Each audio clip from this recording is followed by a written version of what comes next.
Colegas, siguiendo con la exposición referida al sistema electoral peruano, pero en esta primera pincelada referida a las cuestiones genéricas, a categorías elementales que sirven para explicar los fenómenos electorales en el país, pues ya habíamos tratado en la clase pasada lo concerniente al sufragio, a las funciones del sufragio, el sufragio como deber, como función, como obligación y también como derecho. Y claro, no podemos dejar de lado un tema que es muy importante, que es entender el sufragio, uno de los matices del sufragio, que es el voto, como el voto obligatorio y el voto voluntario. Habíamos dicho pues de que el voto obligatorio responde a una perspectiva republicana en donde se resalta el deber de los ciudadanos de participar en la construcción de las decisiones públicas de su correspondiente comunidad política, llámele distrito, región, nación. Y por otro lado, tenemos la institución del voto voluntario, llamado por nuestra Constitución voto facultativo, que existe, pero para aquellos ciudadanos que ya son mayores de los 70 años de edad. Y este voto voluntario responde más bien a la perspectiva liberal, en virtud de la cual, cogiendo elementos del justnaturalismo, hay un reconocimiento de derechos inherentes a la persona por su condición de tal y que son preexistentes al Estado. Son derechos en donde no es necesario que exista una constitución política que declare el derecho a la vida para no reconocerlo, por cuanto son derechos preexistentes, preestatales, ¿no? Inherentes al ser humano en su condición de naturaleza. Y desde esa perspectiva, pues, el voto debería ser un derecho, quedando la facultad de su ejercicio a la decisión de su titular, a la decisión del ciudadano. Bueno, en nuestra Constitución, digamos que no se coge absolutamente el voto obligatorio, porque este voto se transforma en voluntario a partir de que la persona, el ciudadano, cumple los 70 años de edad. Y también, merced al desarrollo legislativo, hemos logrado cierta flexibilización del voto obligatorio. No olvidemos que para los peruanos residentes en el exterior, domiciliados en el exterior, ante la omisión del sufragio, no opera la imposición de la multa, han quedado exonerados. Entonces para ellos el voto es un deber sin la mayor imposición de sanción ante su eventual incumplimiento u omisión. Y por otro lado tenemos el voto obligatorio para todos los peruanos residentes en el país. Y la gran discusión que se ha venido dando, inclusive a través de importantes proyectos de reforma constitucional del artículo 31, ha sido si es que debemos conservar el régimen de voto obligatorio o si es que debemos pasar a un régimen de voto voluntario. En realidad la discusión, el trasfondo de la discusión es si configuramos el voto desde una perspectiva liberal o si configuramos el voto desde una perspectiva republicana. En esencia es eso. Se han discutido también los efectos que podría conllevar una modificación constitucional para aplicar el voto voluntario. El principal temor político es que ello ab inicio, afecte la gobernabilidad y la legitimidad de los elegidos. Sería, bueno, hasta qué punto sería pues muy beneficioso contar con un presidente de la República que sea elegido con el 25 o 30% de los votos válidos, o tal vez hasta menos. O en el ámbito municipal, que es donde consideramos, desde donde considerábamos, cuando me tocó participar en este análisis en la Oficina General de Normatividad y Asuntos Jurídicos del Jurado Nacional de Elecciones, en el ámbito municipal, hasta qué punto esa anomia, ese desgano, esa desvinculación del ciudadano por participar en los asuntos públicos podía generar inclusive situaciones de nulidad de los procesos electorales. No olvidemos que en el artículo 36 de la Ley de Elecciones Municipales hay un quórum que se establece para que la elección sea válida. Cuanto menos deben de concurrir al acto de sufragio el 50% más uno del total de electores registrados en la circunscripción electoral. Claro está que si pasamos a un régimen de voto obligatorio, esa disposición también debe de quedar derogada, porque si no, existiría un alto riesgo de elecciones municipales en muchas circunscripciones donde no se pueda llegar a ese mínimo y, en consecuencia, tener muchísimos procesos anulados en estas circunscripciones. Es más, aún con el voto obligatorio, han habido situaciones donde no se han presentado listas de candidatos. Han habido situaciones donde se ha presentado simplemente una lista única. Situaciones que en verdad lindan con los parámetros mínimos para que exista una democracia competitiva. Para que exista una democracia competitiva, para que el ciudadano pueda ejercer con plena libertad su derecho a elegir, se necesita la concurrencia de varias opciones políticas, por lo menos más de una. Porque si se presenta solo una lista, estaríamos bajo un esquema de partido único. El ciudadano ahí no tiene que elegir, no tiene elección. Entonces, aún así, con el voto obligatorio, se presentan estas situaciones. ¿Cuántas más no se presentarían si es que pasamos al régimen de voto voluntario? Es cierto que la carga para convencer a los ciudadanos que concurran a las urnas se trasladaría al partido, porque con el voto obligatorio a los partidos, ¿no? y a las demás organizaciones políticas, porque con el voto obligatorio, con la obligación de votar, esa carga no la asume el partido. El ciudadano sabe que si no va a votar le imponen una multa, ¿no? Y también un margen de rezagos de la muerte civil. Esa misma ley que exoneraba a los ciudadanos peruanos en el exterior de la imposición de la multa por no votar, esa misma ley intentó eliminar las restricciones civiles, pero no logró eliminarlas en un 100%, porque como se aprobó bajo el procedimiento de una ley ordinaria, no pudo derogar, no tuvo eficacia para derogar el inciso C del artículo 390 de la Ley Orgánica de Elecciones, que obliga a los notarios, a los jueces y a un sinnúmero de autoridades públicas exigir, cuando los ciudadanos concurran a estos servicios públicos, exigir la exhibición del DNI con la constancia de votación. Ese es el gran problema que muchas personas han tenido cuando van a comprar una casa y quieren realizar algún acto jurídico, en sede notarial. Han tenido ese tipo de problemas, ¿no? Mi consejo siempre ha sido: vayan con la ley de restricciones civiles a la mano y díganle pues al notario de que eso ya quedó atrás, pero igual el problema subsiste, ¿no? Y claro, nadie quiere verse inmerso en ese tipo de situaciones.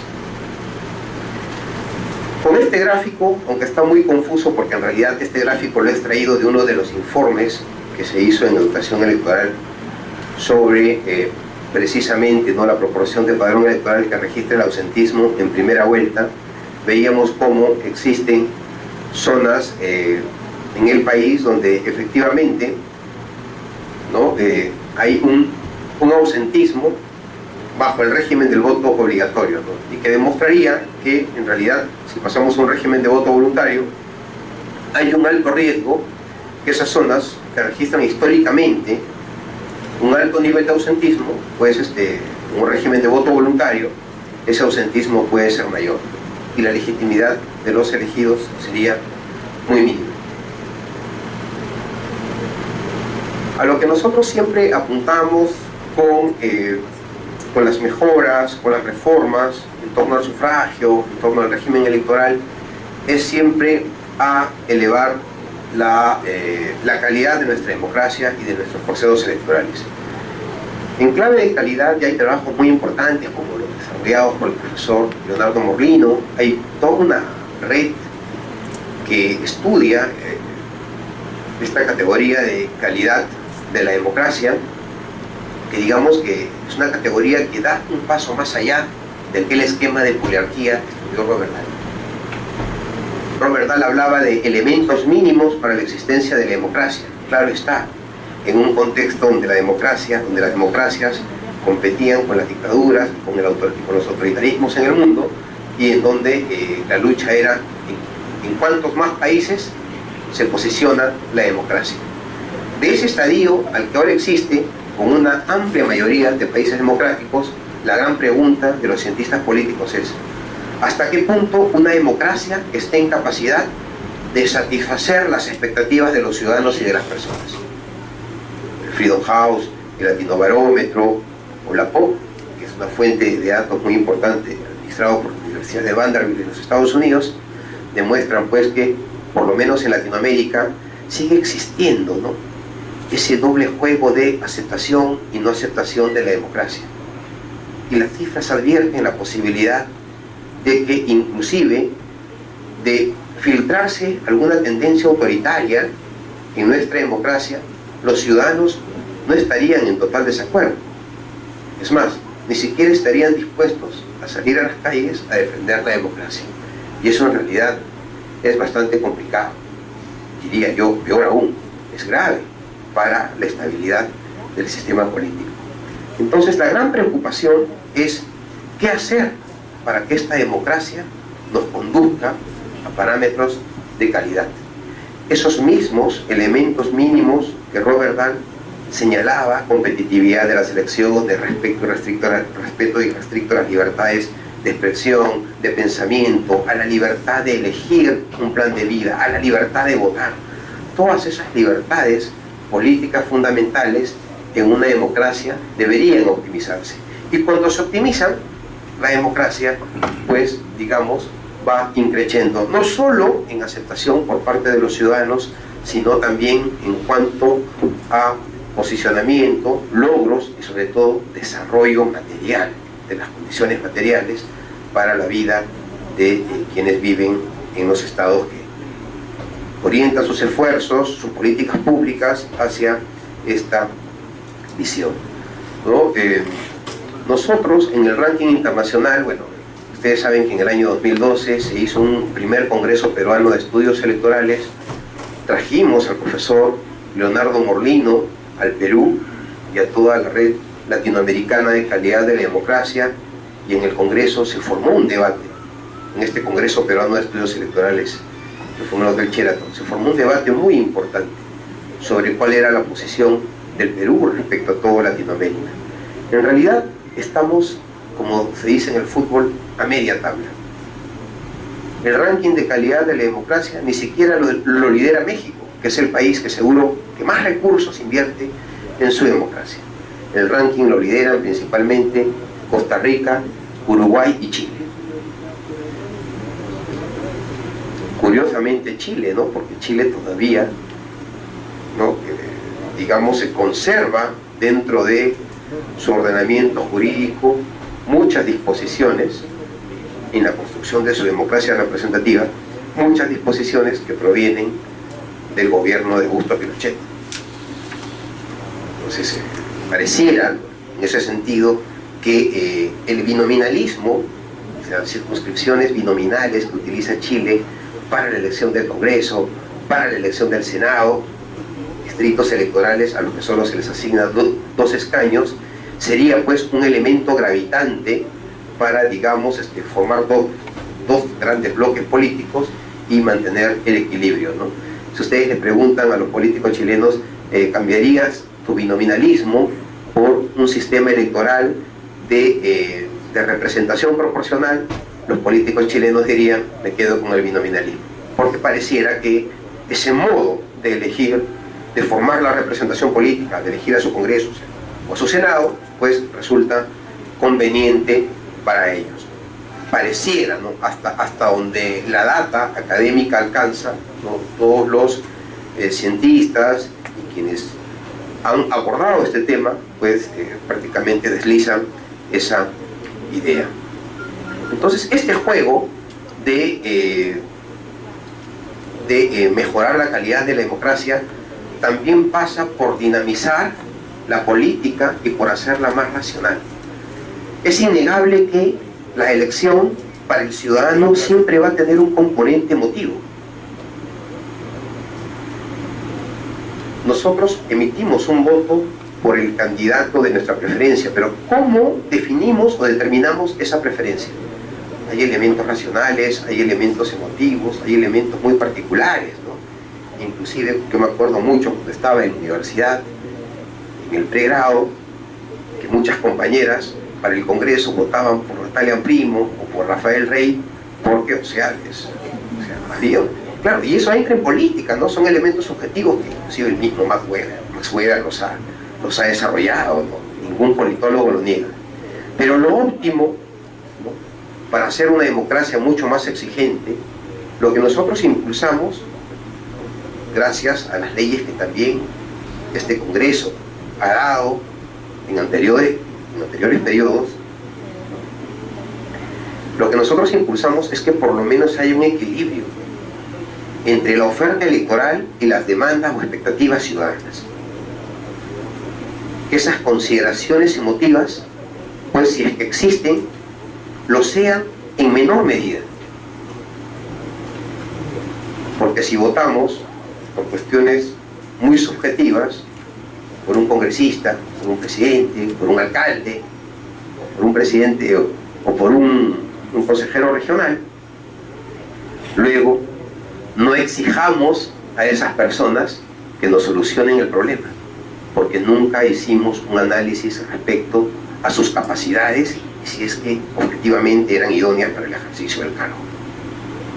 En pocas palabras, en concreto, es que a lo que debería orientarse el esfuerzo del sistema, de los organismos electorales, hacia una mejora de la democracia, no debe dejar de lado el fomento en los ciudadanos del debate público de temas trascendentales que deben de expresarse en los planes de gobierno.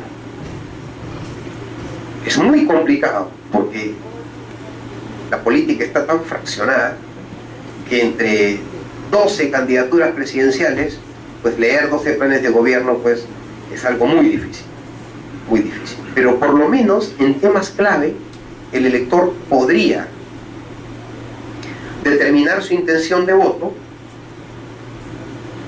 en cuanto un programa de gobierno por lo menos presente una solución concreta a sus problemas. No racionalizar todo este proceso, porque en realidad técnicamente es imposible, pero sí crear espacios donde progresivamente ese tipo de comportamiento electoral, de que el voto del elector se inspire en el análisis de las ofertas electorales respecto a sus necesidades, pues sea el elemento clave para elegir a nuestras autoridades. Y claro, ello ayudaría mucho a que nuestra democracia sea mucho más exigente y también ayuda mucho a que desde una perspectiva de formación y educación cívica ciudadana los electores conozcan aún más los grandes, ojo, esto es cierto, los grandes beneficios que hoy en día ofrece nuestro esquema de derechos civiles, políticos, nuestro esquema de derechos de participación y de control. Nosotros contamos con herramientas que, a pesar que no invertimos mucho en democracia, además porque ni siquiera lo vemos como inversión, ¿no? Muchas veces se ve como gasto, tenemos herramientas que son envidiables a nivel mundial. En tema de transparencia política, estamos a años luz de México. Y se los digo porque yo he hablado con los mexicanos, he ido a exponer una tesis en un congreso y he demostrado que, por ejemplo, nuestro registro de afiliación partidaria, administrado por el registro de organizaciones políticas, en gran medida permite analizar la volatilidad de los candidatos. O sea, en gran medida me permite ver cuán volátil es el candidato al momento de hacer política. Mejor dicho, cuántas veces se cambió la camiseta para irse acá, para irse allá y para irse por allá. Y eso sí es un elemento importante en el análisis. Así como también la academia investiga cuán volátil o infiel es el electorado, que de una elección a otra pasa por acá y se va por allá y se mueve, parte de la dinámica política. Igual aquí podemos ver cuán excesivamente dinámica es nuestra clase política al momento de ejercer esos derechos. Hay elementos institucionales que fomentan ese cambio de camiseta, y que seguro que en gran medida eso está relacionado con la propuesta del Jurado Nacional de Elecciones de que la ley de partidos políticos ya no permita la existencia de las organizaciones políticas locales. ¿Por qué? Porque estas organizaciones políticas locales, una vez que se produce el proceso electoral, ya la inscripción queda cancelada y obliga pues a que los hombres políticos, los animales políticos, los que en verdad lo son y existen en el ámbito local, regional y nacional, para una siguiente elección tengan que obligatoriamente crear otra organización política, inspirada en principios distintos, en motivaciones diferentes, y claro, son los que en primera instancia son los, digamos, los más nómades en la política, son los que están obligados a transitar por distintas tiendas políticas en el ámbito local.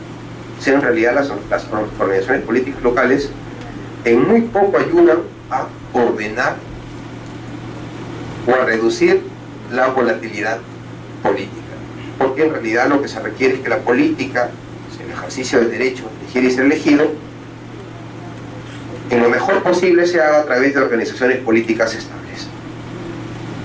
Siguiente, por favor, emprendedor.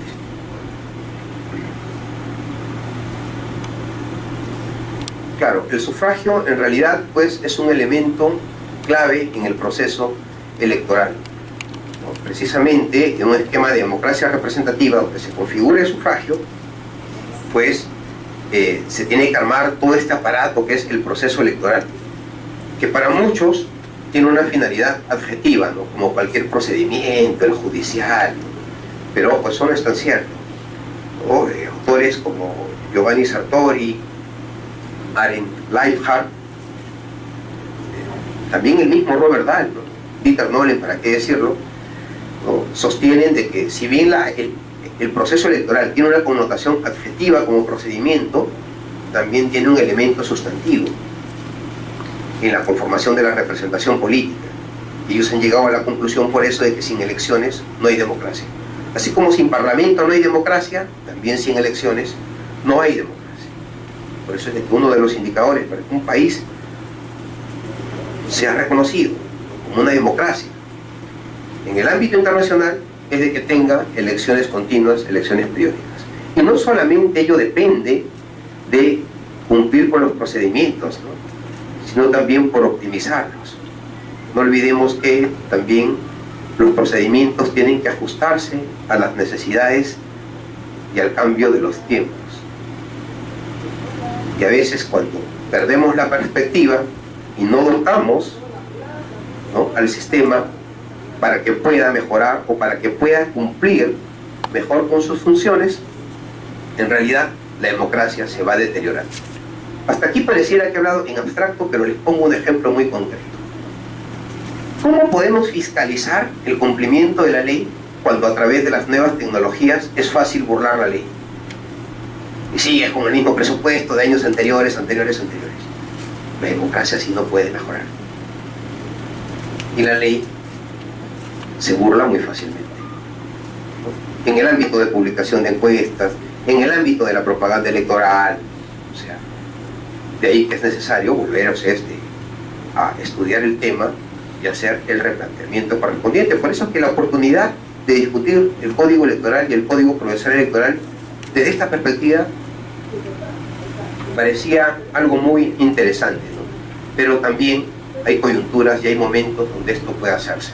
Una discusión a ese nivel, en este contexto electoral, pues en realidad distraería tanto a las organizaciones políticas cuyos cuadros están aquí en el Parlamento y que proyectan también la estrategia para la elección regional y municipal, y también distraería la atención de los organismos electorales y de los demás actores. Tal vez un momento en donde se podría discutir podría ser el 2015, de cara al proceso de elecciones del 2016. No sé si alcance a discutir una propuesta tan grande como un código electoral o un código procesal electoral pero sí cuanto menos ajustes pues que sean significativos, unos 10 o 15 puntos. Sí. Doctor, solamente una precisión. Sí está presentado su código electoral. Sí, claro. Y están en la Comisión de Constitución. Sí. Donde se están analizando. Sí, claro, yo soy parte del comité consultivo del grupo de trabajo de la reforma electoral. Y por eso sé que el código, como esfuerzo para integrar toda la legislación electoral, no se va a poder aprobar en esta legislatura. O sea, eso ya lo sabemos, ¿no? Lo que se está viendo, o tratando de impulsar, son reformas puntuales, ¿no? Porque en realidad no alcanza el tiempo para discutir un cuerpo normativo que supera pues las 400 y se acerca casi a las 500 normas. Ahora tampoco es de que todo lo que existe sea malo. Por supuesto que no. Hay normas que son muy buenas, que están vigentes y que son el sostén del proceso electoral. Pero en realidad, como les decía en la primera clase, la dispersión normativa, la excesiva dispersión normativa, es fatal para todos. Si no conversen con sus personeros legales. Claro, hay algunos que ya tienen experiencia y vienen ejerciendo el cargo durante muchos años y ya se han acostumbrado y habitualizado a esta dispersión normativa, porque el ser humano también se adapta. Pero en aquellos personeros, en aquellos actores pues, que con justo derecho quieren ejercer sus derechos políticos, quieren entrar al escenario político, para hacerlo pues van a requerir no solamente de un abogado, ¿no? A lo mejor de un abogado constitucionalista, a lo mejor de un abogado especialista en derecho electoral, ¿no? Y de mucho soporte técnico, cuando las normas de acceso al poder deben de ser lo más sencillas posibles para que el ciudadano con mayor libertad pueda poder ejercer esos derechos políticos. El siguiente, por favor. Principios clásicos del sufragio, ¿no? Esto ya lo tenemos en la Constitución, si ustedes se acuerdan, aquí retrocedo un poquito. El sufragio es universal, desde la Constitución del 79 ya hemos universalizado el sufragio. Es igual porque el peso del elector más humilde del país es el mismo que el del más alto funcionario público o el ciudadano más importante en el ejercicio de la función pública. Pero hay algo que todavía nos falta afinar en el tema del carácter igual del voto. Que si bien hemos constitucionalizado ese principio, tal como se formuló en la Revolución Francesa, después de la Revolución Francesa, el principio de un ciudadano, un voto, la técnica de los sistemas electorales demuestra que esa igualdad todavía no es plena. Falta aplicarla a nivel de la distritalización, a nivel de la creación de los distritos electorales, de los distritos y circunscripciones electorales. Les explico de mejor manera. ¿Ustedes creen que el voto del ciudadano de Ucayali o de Madre de Dios para elegir al congresista, a su congresista, porque tienen ellos un solo representante, un solo escaño en el Congreso, vale igual que el voto del ciudadano de Lima, que ya supera Lima, pues el distrito electoral de Lima metropolitano, los 7 millones de electores, para elegir a 36 congresistas? La proporción matemática entre una circunscripción y la otra, o sea, dividiendo un escaño elegido por 50.000 electores, 36 escaños elegidos por 7 millones de electores, esa proporción matemática no se equipara. Y es por la forma como distribuimos las circunscripciones, la representación política congresal entre las 26 circunscripciones electorales existentes. O sea, claro, si bien es la intención del legislador, el objeto de representación que ve el legislador al momento de haber elaborado el artículo 21 y sus modificatorias era cubrir mínimamente la representación de todos los distritos electorales en el Perú, ese mecanismo empleado, pues, digamos en cierta forma, perjudica o debilita la representación real que deberían tener las más altas plazas electorales, las más grandes plazas electorales del país. Si esos 36 escaños, si esos 130 escaños que tiene el Parlamento, los dividimos entre las circunscripciones electorales, siguiendo únicamente una técnica de representación estrictamente proporcional, Lima no debería de tener 36, tal vez debería tener 45 representantes. A eso me refiero, ¿no? Que el principio de el voto igual todavía falta que se ajuste a estas técnicas muy importantes que han sido identificadas desde la perspectiva de los sistemas electorales. En México esa distritalización, esa identidad matemática, sí más o menos llega a una relación de igualdad. Sí. Sobre este tema, lo que ha parecido, entiendo, natural es que las circunscripciones electorales correspondan a las circunscripciones políticas, salvo quizás Lima provincia. Pero si bien comparto la idea que usted expresa, tiene sus bemoles para aplicarla, porque no habría un criterio único para hacer esa división proporcional. Es decir, lo matemático sería que los, 12, 15 millones de electores, 15 millones de electores, o sea, ya llegamos a 20 millones de electores, sean divididos entre el número de congresistas y matemáticamente se adjudique una cantidad que sea la ratio para determinar qué circunscripción totaliza esa cantidad de pobladores. De tal forma, un distrito como San Juan de Lurigancho en Lima tendría su propio congresista, por poner un caso. Claro, sin perjuicio de ello, usted me ha graficado cómo se debe aplicar el criterio proporcional. Ese formulismo, que en lo más simple se reduce a una regla de 3 simple, que en clave de sistemas electorales se llama el método de Hart, ¿no? Es lo que en teoría debería aplicarse, pero no se aplica porque el mecanismo que utiliza la Ley Orgánica de Elecciones es primero una asignación directa de un escaño a cada uno de los 25 distritos electorales. Aquí se excluye Lima provincia, ¿ah? Y los restantes, y de lo restante se da directamente 4 a Lima provincia, y todo lo demás se distribuye proporcionalmente entre los demás, entre los 25 distritos electorales. Esa es más o menos la técnica. O sea, hay una forma de asignación de los escaños que es mixta, porque la asignación directa es estrictamente territorial. La asignación proporcional es en proporción numérica a la población electoral de cada uno de los distritos electorales. Y claro, en el tema de San Juan de Lurigancho, yo recuerdo mucho que cuando se hizo una opinión en ese tiempo a la Comisión de Constitución, se sugería la subdistritalización de Lima. O sea, así como existe la técnica de la distritalización, también se puede recurrir a la subdistritalización, a la formación de pequeños distritos electorales dentro de un macrodistrito para poder, digamos, focalizar una representación determinada.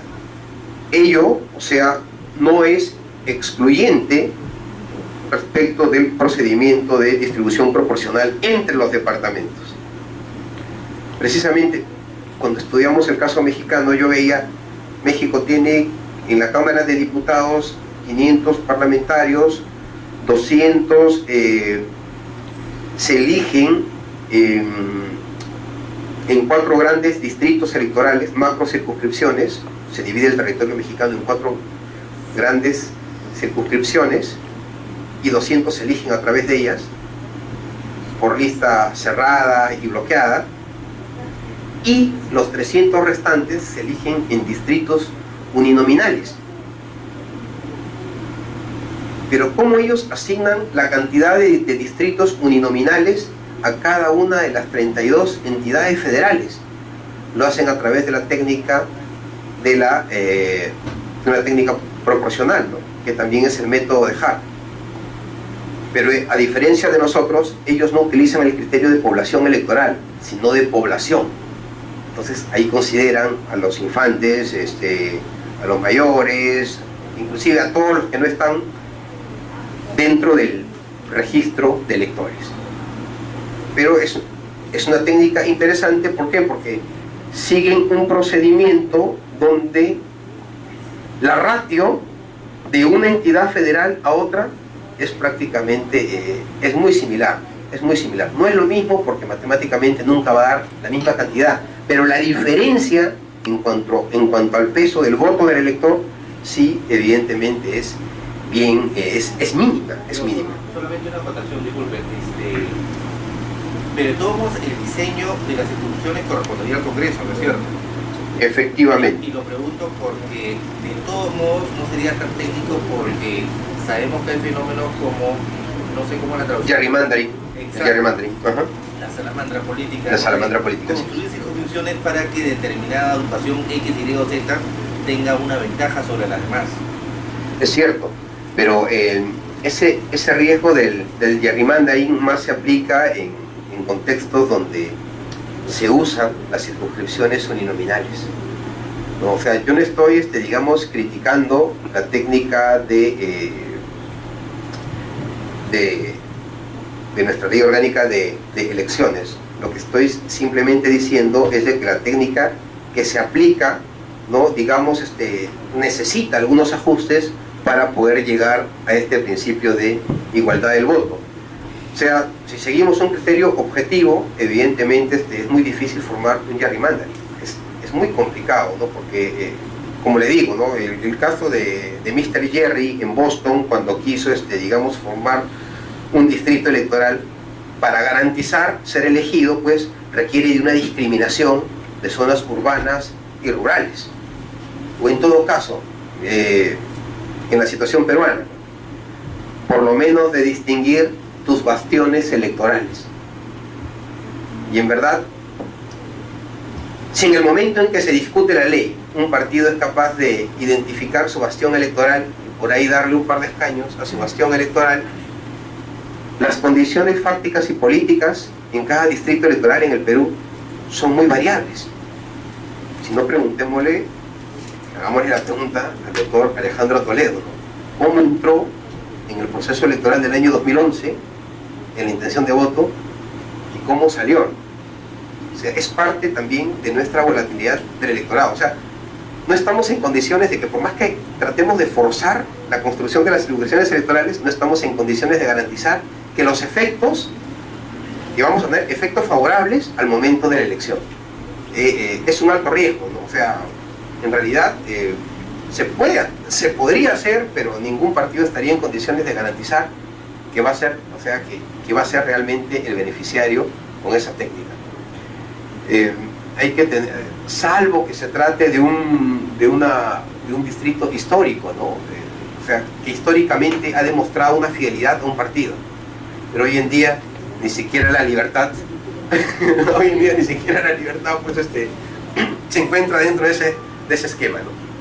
Carácter secreto del voto es una institución, a veces la vemos muy mecánicamente, pero en realidad es una garantía muy importante, y eso yo por lo general suelo aplicarlo en clase con un ejemplo muy práctico, ¿no? ¿Cómo hago? Yo les digo a los chicos a los que enseño derecho electoral: como soy un profesor democrático, vamos a elegir democráticamente a nuestro delegado. Y hago el ejercicio de cómo es si elegimos a mano alzada y cómo es si elegimos a través del sufragio secreto, ¿no? Del voto secreto. Y en realidad, a veces he encontrado que se ha ratificado la tendencia y otras veces no. Y es que el carácter secreto del sufragio está hecho para garantizar la opinión de las minorías políticas, que en un contexto de elección de autoridades por aclamación podrían ser en realidad apabulladas por las mayorías. Y eso es lo que muchas veces suele ocurrir, pues, en los modelos donde se aplica la aclamación, en las asambleas de padres de familia, ¿no? Ya, al voto, estamos cansados, ¿no? Me pasa a mí en el colegio de mi hijo, por ejemplo, ¿no? O sea, y en donde pues la discusión y la opinión, y más aún de quienes son disidentes con la opinión de la mayoría, pues resultan siendo golpeados, ¿no? Pues es una garantía muy importante. Y el sufragio directo, ya lo hemos dicho cuando ejemplificamos el tema de la competencia entre Bush y Gore, ¿no? Cómo es que el sufragio directo sí garantiza que los ciudadanos elijan directamente a sus autoridades. Con el sufragio indirecto cabe la posibilidad de que haya una distorsión, o sea, de quién nosotros vamos a elegir para que elijan finalmente a la autoridad, recojan, o sea, nuestra real intención de voto. Han habido mutaciones en los Estados Unidos sobre eso. No recuerdo bien en qué elección se produjo, pero sí los autores norteamericanos, hay un profesor español que enseña en Washington, en la Universidad de Washington, Joseph Colomer, no sé si lo han leído. Joseph Colomer grafica, ¿no?, un momento histórico en los Estados Unidos donde pues la Gran Asamblea, ¿no?, hubo una deserción en la Gran Asamblea de demócratas hacia el lado de los republicanos. En teoría, con la configuración del resultado de la elección de los, entre comillas, electores, debería de ganar un partido demócrata. Pero cuando se produjo la Gran Asamblea, cierta cantidad de electores demócratas se pasaron al bando republicano y finalmente eligieron un presidente republicano. Entonces, esos sesgos, esas no conformidades de la elección originaria del pueblo y la elección de autoridades, con el sufragio indirecto, pues pueden ocurrir. En realidad, en el caso de Estados Unidos, con muy poca frecuencia, ¿no? Pero igual, no es una garantía. Sigamos, por favor, Emperatriz. Bien, entonces ahora pasamos a la siguiente presentación, que se encuentra así: sistemas electorales, conceptos. En el concepto de sistema electoral, ahí tenemos una presentación, sí, efectivamente, ¿no? Bajamos, claro, cuando empezamos este espacio de deliberación, les había comentado de que existen dos formas de definir un sistema electoral. Una se ampara en un criterio amplio y otra en un criterio restringido. En realidad, antes de que Nolen presente este libro de Editorial Limusa en el año 95, la doctrina no hablaba de un sistema electoral en sentido amplio, simplemente conocía como sistema electoral la concepción restringida, la que está aquí, que es una concepción técnica y muy precisa. La concepción en sentido amplio, si ustedes la leen, pues, nuestra Constitución es del año 1993, Nolen ha sido un estudioso desde que estuvo en Chile en el año 1973 estudiando los sistemas electorales en Latinoamérica, pues siempre ha tenido dentro de su objeto de estudio el Perú, ¿no? Y Nolen, o sea, esta definición que da Nolen un poco más y pareciera que, entre paréntesis, debió ponerle el caso peruano, ¿no? Porque en sentido amplio define que el sistema electoral, en el debate político sobre sistemas electorales, especialmente en países con menor experiencia electoral, se tiende a extender el concepto en extremo hasta abarcar todo lo relacionado con el proceso electoral. Se parte del derecho de sufragio, se pasa por la administración electoral, hasta llegar al contencioso electoral, o sea, la resolución de conflictos electorales. Y cuando ustedes revisan el capítulo 13 del título cuarto de la Constitución, o sea, los artículos desde el 176 hasta el 187, se dan cuenta que lo que el constituyente define como sistema electoral, pues está aquí y no está acá. Cuando lean a Fernando Tuesta, cuando lean a Enrique Bernales y a todos los que han comentado precisamente esa parte de la Constitución, van a coincidir en que el constituyente empleó mal el término. Pero claro, cuando se aprueba la nueva ley orgánica de elecciones, o sea, en el año 1997, ya en la parte propia del sistema electoral, pues ya se subsana esa deficiencia en el tratamiento normativo. El sistema electoral en sentido restringido, nos dice Dita Nolen, ¿no? Para definir el concepto de sistema electoral, como para todo concepto científico, el criterio por excelencia es el de su utilidad para fines analíticos. De acuerdo con esto, se impone consecuentemente una definición más restringida. Los sistemas electorales determinan las reglas según las cuales los electores pueden expresar sus preferencias políticas y según las cuales es posible convertir votos en escaños parlamentarios, en caso de elecciones parlamentarias, o en cargos de gobierno, en caso de elecciones de presidente, gobernador, alcalde, etc. Este concepto incluye las dimensiones relativas a circunscripciones, candidatura, votación, conversión de votos en escaños. Engloba asimismo todos los elementos técnicos que permiten dar forma concreta a estas dimensiones e interrelacionarlas para constituir un sistema electoral individual. Claro, el sistema electoral individual o particular es aquel que cada partido político organiza, establece para cada ámbito de sus procesos electorales, o sea elecciones nacionales o elecciones subnacionales.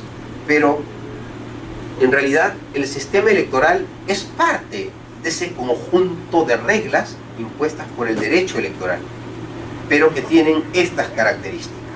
O sea, que regula el sistema electoral, regula la construcción y definición de las circunscripciones electorales, artículo 21 de la Ley Orgánica de Elecciones. ¿Qué más va a regular? Va a regular las técnicas de distribución de escaños entre los partidos políticos. En realidad hay dos momentos de distribuir la representación política. Un primer momento es cuando esos 130 escaños los asignamos a las circunscripciones electorales, en el caso peruano son territoriales. Y un segundo momento es cuando distribuimos esos escaños entre los partidos políticos. Y ahí, ¿qué tenemos que estudiar? Las formas, los mecanismos de distribución de esos escaños. La cifra repartidora, elemento clave. Cuando Nolen habla de las candidaturas, tenemos pues que estudiar ahí cuáles son las formas de las candidaturas. Porque las candidaturas la forma de la candidatura va a expresar la relación del candidato con el partido político. Si estamos en candidaturas que no son por lista, sino que son individuales, entonces pues el candidato va a ser o va a gozar de mayor independencia de su partido. Cuando la elección es por lista, cerrada y bloqueada, el candidato va a depender del proceso de elección interna, de la decisión del partido. Y ahí se supone que ese mecanismo debería, al menos en teoría, generar una mayor fidelidad del afiliado, que se presume que también es candidato, o sea, del candidato que se presume que es afiliado, con su organización política. Entonces, son, digamos, categorías convencionales que en teoría deberían conducirnos a ese comportamiento electoral, ¿no? Y claro, y cuando también hablamos de votación, hablamos de qué régimen de voto se va a aplicar. Si va a ser un voto por lista cerrada o bloqueada, o si el elector va a gozar de un voto a través de lista abierta, como el que se aplica en Brasil, o si aplicamos el voto alternativo, como el que se aplica en Australia, en Irlanda. Hay muchas formas de organizar la votación, pero esas formas de organizar la votación van a coadyuvar o van a, digamos, a influenciar en la relación entre los electores, los candidatos y los partidos. Cada elemento articula una determinada relación. La forma de la candidatura articula o define la relación entre el afiliado al partido político, el candidato y su partido. La forma de votación, la relación entre el elector, el candidato y por ende el partido político.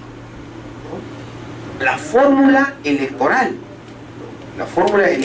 que es la conversión de votos en escaños, va a influenciar mucho en qué partidos tienen la opción de ganar y qué partidos van a tener la mayor opción de perder. En un sistema como en el municipal, prácticamente el que gana la elección, el que obtiene la mayoría relativa, prácticamente se lleva el premio, porque se lleva la alcaldía y la mitad más uno como mínimo del cuerpo de regidores.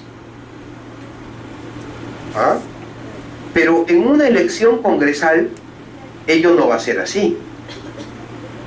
El que perdió la elección congresal, o sea, el que no quedó en primer lugar con los votos, igual puede ganar algo, puede ganar escaños en algún distrito electoral. Entonces, el régimen, existen diversos tipos de regímenes electorales donde se permite ganar algo a muchos o concentrar las cuotas de poder en pocos. Va a depender entonces de el objeto el objetivo político que tenga el hacedor de las leyes, en este caso el Congreso, en la configuración de las reglas de representación. Si estamos ante un Congreso donde la mentalidad mayoritaria de los congresistas es la inclusión política de las minorías, entonces es muy probable que las reglas del sistema electoral no contemplen una barrera electoral. Por ejemplo, abramos el espectro de la representación política a todos. ¿Por qué ustedes creen que las asambleas, que el régimen electoral de una asamblea constituyente no tiene una barrera electoral? Porque en un espacio constituyente, la idea es que la Constitución esté legitimada lo mayor posible. Y para eso necesitamos contar con todas las vertientes políticas que existen en nuestra sociedad. O sea, sería un error, pues, que en una asamblea constituyente configuremos en nuestra normativa una barrera electoral. Sin embargo, ya cuando el poder está constituido y cuando vemos que la amenaza de la excesiva fragmentación puede influir para dilatar mucho las discusiones e inclusive para no ponernos de acuerdo en la elección del Congreso, en la elección de los altos funcionarios públicos, como son los miembros del PCI, o el propio defensor del pueblo, entonces pues ya pensamos en mecanismos que nos permitan reducir esa excesiva fragmentación. ¿Ven? O sea, las reglas del sistema electoral siempre van a depender del objetivo político de quienes las hacen, porque es parte de un diseño. ¿Qué Congreso queremos? Un Congreso extremadamente fraccionado, un Congreso que sea representativo pero que no esté muy fraccionado, o un Congreso donde se le brinde respaldo al presidente de la República y nos permita pues construir una mayoría política para que la sintonía entre el Congreso y el Ejecutivo sea mucho más fluida y mucho más uniforme. Existen diversos regímenes, o sea, diversos modelos, diseños para poder construir todas estas opciones. De ahí que para mí, personalmente, esa flexibilidad, ¿no?, es, digamos, lo más interesante de todo este curso de sistemas electorales y del derecho electoral, ¿no? Porque precisamente estamos hablando de las reglas específicas para diseñar la construcción política, la construcción de la representación política que queremos. Beatriz, siguiente. Pero claro, la concepción de Nolen también va, digamos, estar muy de la mano con otras construcciones teóricas sobre los sistemas electorales, ¿no? Miren, tenemos la perspectiva de Sartori. Nolen se ha calificado como sartoriano, ¿no? Pero Sartori pues es, digamos, uno de los íconos de la ciencia política, de la sociología política y de los sistemas electorales, ¿no? ¿Y qué dice Giovanni Sartori? Dice: los sistemas electorales determinan el modo en que los votos se transforman en curules, hasta ahí lo mismo que Nolen, o sea, van prácticamente igual, y por consiguiente afectan a la conducta del votante. Claro, es evidente que la forma de votación o las formas de las candidaturas, yo les decía, que generan articulación, ¿no?, entre diversos actores. Además, influyen sobre si el elector vota por un partido o por una persona. También les dije, ¿no?, que la forma de votación influía, ¿no?, en la relación entre los ciudadanos, los candidatos y los partidos. En el primer caso, lo que hay que saber es si la conversión de votos en curules es o no proporcional. Y de esta manera, la principal división de los sistemas electorales es entre la representación proporcional y la mayoritaria. Claro, para entender ese concepto de Sartori, hay que tener por lo menos una idea de qué es representación proporcional y qué es representación mayoritaria.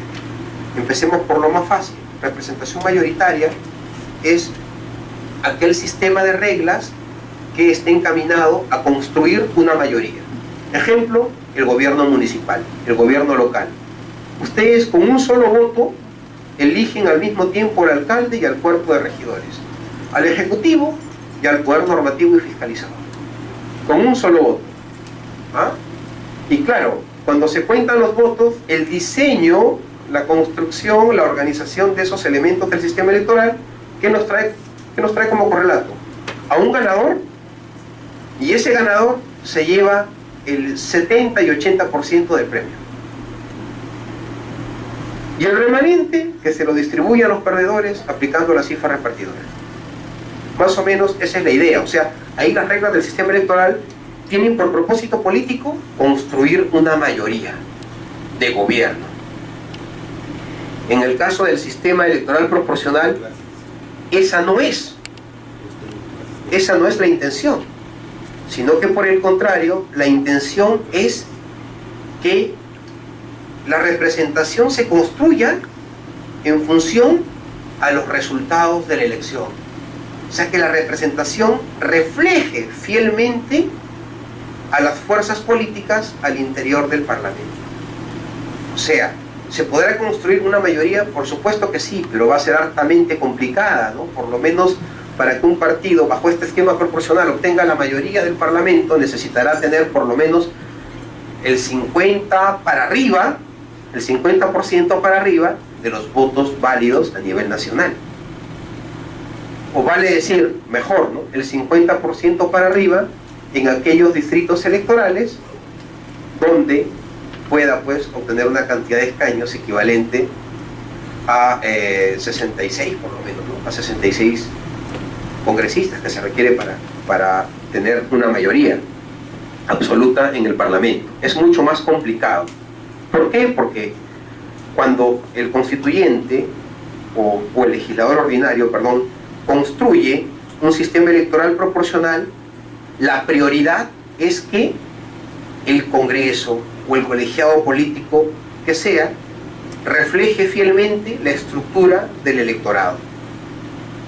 Y tenemos también la posición de Manuel Aragón Reyes, miembro del Tribunal Constitucional Español y constitucionalista muy reconocido, sobre todo en el desarrollo de los derechos políticos y electorales, y nos dice lo siguiente, Manuel Aragón: los sistemas electorales determinan el modo en que los votos se transforman en curules y por consiguiente afectan la conducta del votante. Además, esta es una repetición de lo de Sartori, sí, aquí hay un error, ¿no? Pero en síntesis, Manuel Aragón Reyes, tiene una perspectiva, si más no recuerdo, del sistema electoral en clave de lo que es el sufragio activo y el sufragio pasivo, ¿no? Se construye, tiene una propia construcción teórica, pero utilizando una denominación distinta, porque claro, Manuel Aragón Reyes es constitucionalista.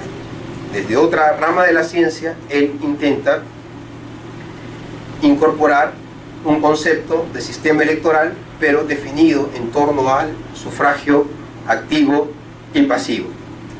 Lo que les quería decir con estos ejemplos es de que convencionalmente el concepto de sistema electoral va por el mismo camino. O sea, es un concepto en principio universalmente aceptado por la doctrina, salvo el concepto, la concepción amplia de Dieter Nolen, ¿no?, porque era algo que no existía. Salvo ese concepto, la conceptualización de sistema electoral en sentido restringido es prácticamente la misma. Es una terminología que ha sido aceptada por la academia y también por todos los especialistas. Claro está que esta es una construcción también que se la debemos a la ciencia política anglosajona y también a la ciencia política europea, ¿no?, porque estos conceptos, pues, como están ahora estructurados, eran impensables en Latinoamérica hace 50 años. Muy poco se hablaba de ello.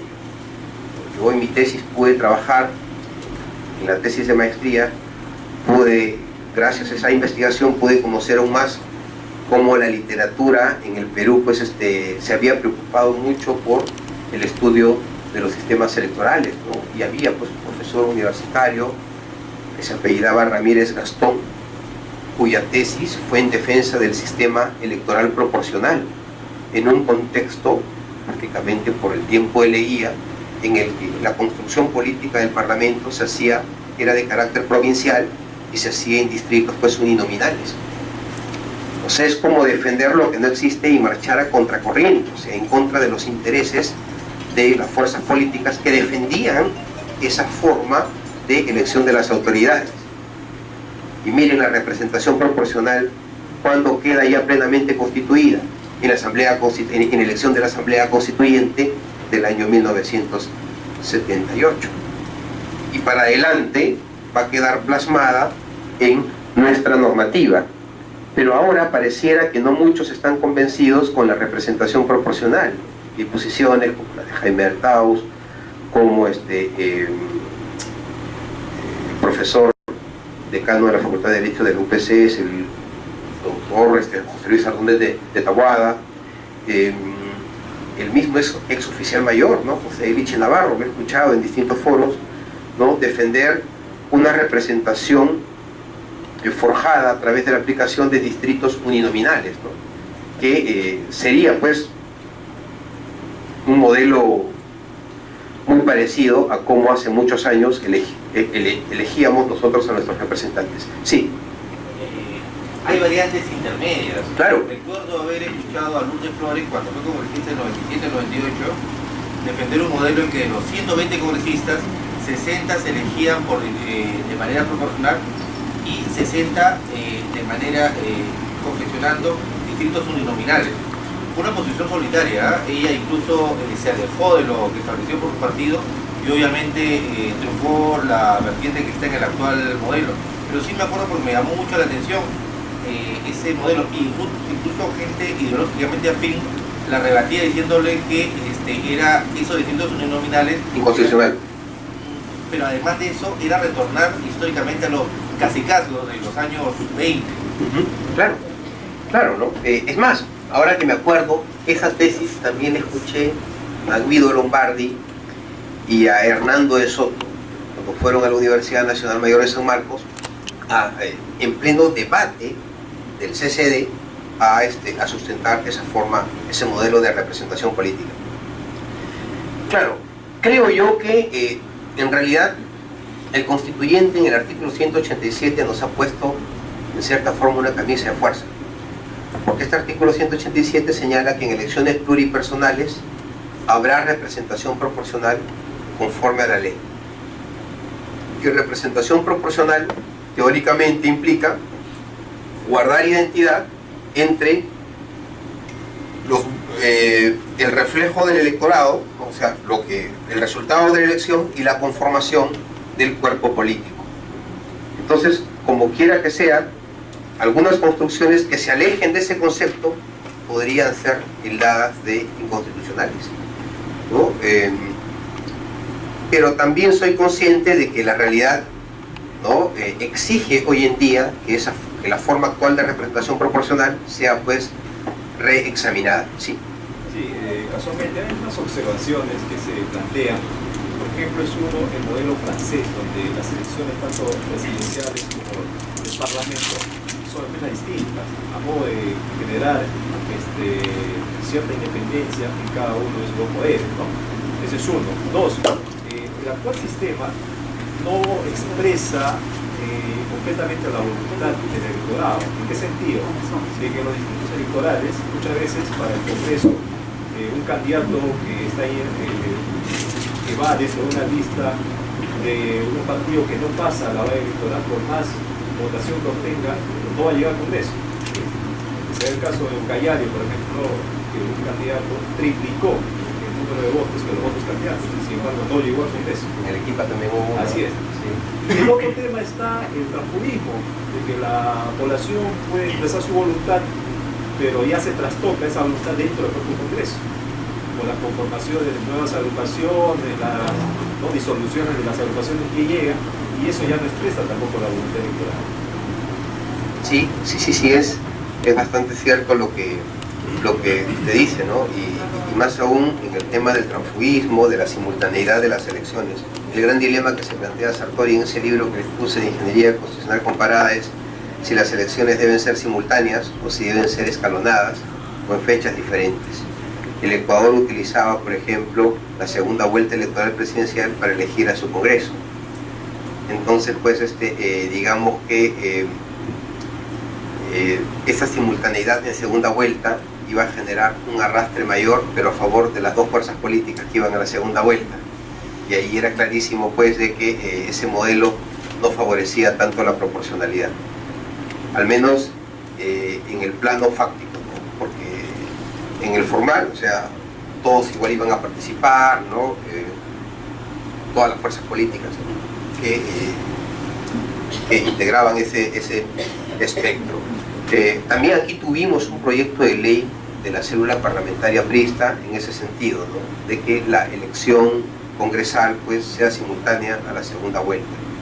En realidad, la opinión del Jurado Nacional de Elecciones en aquella época era pues que esa propuesta, si bien favorecería la construcción de un bipartidismo, ¿no?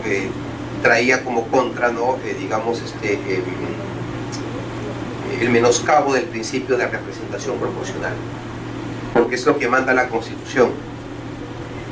En verdad es un debate que requiere de una mayor profundidad y también de una decisión política.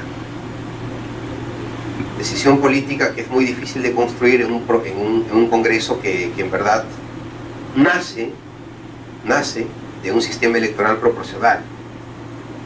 O sea, si las reglas convienen la construcción de minorías, yo que soy minoría no me va a convenir pasar a un régimen mayoritario, porque es como ponerme la soga al cuello.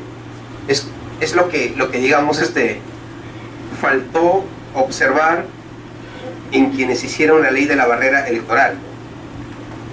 Muchos partidos la impulsaron sin saber de que en la elección del año 2006 esa barrera electoral podría decapitarlos, ¿no? Y algunos pasaron con las justas el 4% que se aplicó en esa elección y lograron sobrevivir, ¿no? Pero también pudieron morir, y como que varios que impulsaron la barrera murieron, ¿no? Por eso es de que yo creo de que en el debate político congresal es un poco complicado que ese tipo de reformas puedan darse, ¿no? Al no ser que la política de cara al año 2016 ya se oriente a la conformación de dos grandes bloques, ¿no? Como ocurre en Chile. Si ese fuera el caso, seguro que habría un incentivo para que las minorías políticas puedan empujar una reforma así. Y antes de darle el uso de la palabra, para terminar con el tema del transfugismo, ese es un tema también muy sensible. El congresista, todos sabemos que está de por medio un tema constitucional. El congresista no está sujeto a un mandato imperativo, o sea, no puede estar sujeto a la disciplina partidaria para poder expresar libremente sus opiniones y convicciones políticas. Y tampoco es responsable por los votos y opiniones que emita. Claro, ello le permite tener libertad y ser disidente de las posiciones de su partido en caso pues que exista alguna justificación. Y claro, una justificación que responda al interés público, ¿no? Que esté legitimada por lo menos por la defensa del interés público. Pero en el caso de que sea un cambio de camiseta respondiendo a fines personales, es evidente que no sería válido el ejercicio de estas garantías que la Constitución le ofrece al congresista para actuar libremente. Entonces, son casos que creo que deben de distinguirse, ¿no? No es lo mismo que renuncie a mi partido político o que me aleje de mi línea partidaria porque el líder, que era socialista o tenía un programa socialista, pues pasó a un programa mucho más ortodoxo, casi de derecha. Digamos que habría una justificación. ¿No sería lo mismo cambiar por esa razón que cambiar a mi partido político pues por 2 toneladas de jurel, ¿no? O sea, no sería lo mismo. Ahí no media ningún tipo de interés público. Entonces, y ahí sí, creo yo, en esos casos, la sanción al transfugismo es totalmente legítima. El tema es cómo llegamos a un punto medio. A un punto medio en que podamos respetar las garantías de libertad que tiene un congresista para cumplir con su función y también el derecho de un partido político y del pueblo a que la configuración que se dio en un determinado proceso electoral sea respetada por todo el periodo de gobierno. Hay que saber ponderar y creo que en la técnica de la ponderación, en eso sí nos falta mucho. Siguiente, por favor, emperatriz. Una más. Usted un poquito. Principios utilizados para la clasificación de los sistemas electorales. Los sistemas electorales son, como decía Sartori, mayoritarios, proporcionales. La doctrina agrega uno más, que es el mixto, pero el mixto se entiende de que combina las formas de uno y otro. Y para identificar el tipo de sistema electoral, Dieter Nolen, una vez más, nos da algunas recomendaciones, ¿no? Un sistema electoral se puede ubicar dentro del grupo de los que son mayoritarios o proporcionales si es que estudiamos u observamos algunas características de la fórmula de decisión. La fórmula de decisión es aquella regla que nos define quién gana y quién pierde la elección. Hago un paréntesis aquí porque he hecho una gran omisión. Usted quería intervenir. Era un poco en ese sentido, pero el problema, por ejemplo, del transfugismo, creo que se sigue incentivando en la medida en que al no fomentar un sistema de partidismo, digamos, alentamos el sueño del partido propio, ¿no? Que ese es el mal del Perú. Entonces, creo que la interpretación de que no favorecería la representación proporcional, ir a hacer un sistema de bipartidismo como consecuencia de una elección con posterioridad, o sea, de la representación parlamentaria con posterioridad a la primera vuelta electoral, es equivocado, porque finalmente sigue siendo proporcional en la medida que es el elector el que tiene la facultad de decidir si vota por un partido que podría ser minoritario como por una de las dos primeras fuerzas que van a... Si vota por el que ya está sepultado o no. Claro, se vota porque ya está sepultado o no, pero finalmente es una opción. O sea, en otras latitudes existe el sistema y aún así, por ejemplo, el Partido de los Verdes, a pesar de ser minoritario, siempre tiene una representación electoral en el Parlamento. Más bien el fomentar el sistema actual genera pues esta fragmentación que lo que hace es tener una democracia endeble que sigue entrando pues estos cacicazgos que son perjudiciales para el sistema.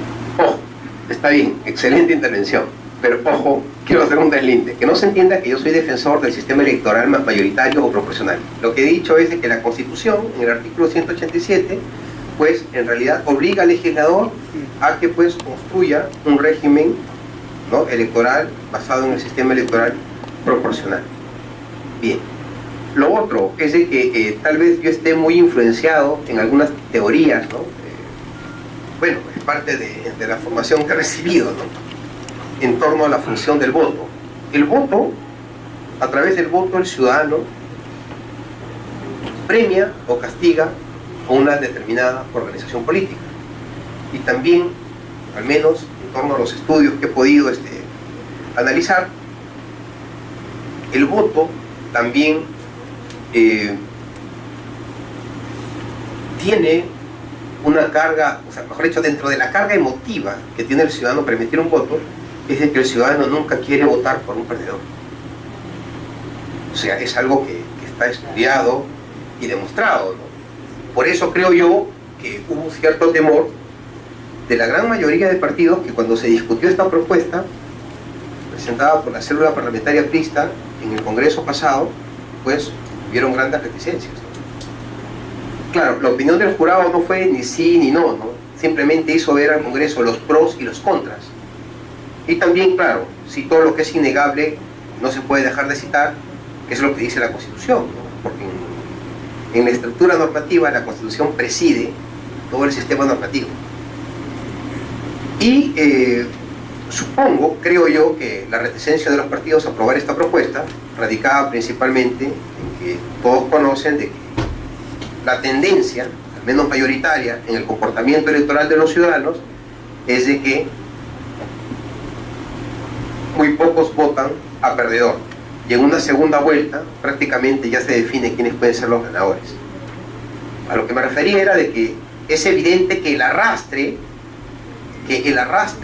de los votos congresales en una segunda vuelta iban a ser indefectibles, o sea, iban a inclinarse indefectiblemente a las dos tendencias que estaban participando en la segunda vuelta, ¿no? O sea, eso es, creo, tal vez lo formule como un axioma, pero creo que revisando la evidencia empírica del caso ecuatoriano, creo que podría ayudarnos para manejar mejor el tema. Lo voy a hacer, me comprometo a hacerlo porque, claro, ahorita te estoy dando una respuesta en base a axiomas, a principios, a ideas, a convencionalismos, pero eso no sustituye la evidencia empírica, ¿no? Hasta donde he leído había esa inclinación, pero es mejor, como Santo Tomás, ver para creer.